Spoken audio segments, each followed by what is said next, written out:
አንዳንድ ጊዜ በብዙ ድካም ውስጥ ያለፍነውን ትላንት በምንለው ደብዛዛ ቀናችን ውስጥ የተደበቀውን እኛነታችንን የሚያበረቱ አዲስ ዛሬዎች ሲፈጠሩ አውራችንን አራግፈን ብድግ እንላለን።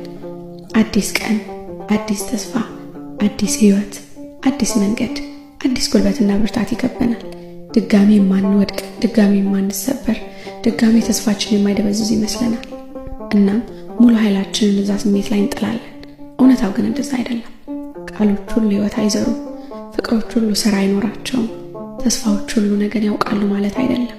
ጥበቃዎች ሁሉ ፍጻሜያቸውን ማግኘት ላይሆን ይችላል።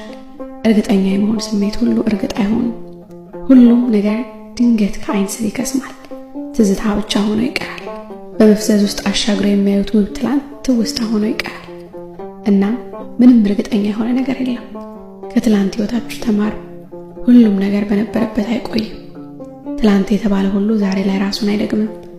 እርግጠኛነታችሁ ድንገት ሲከስም ምክንያት እንኳን አይሰጣችሁ።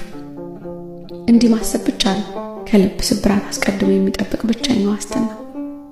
ልባችሁን ጠብቁ።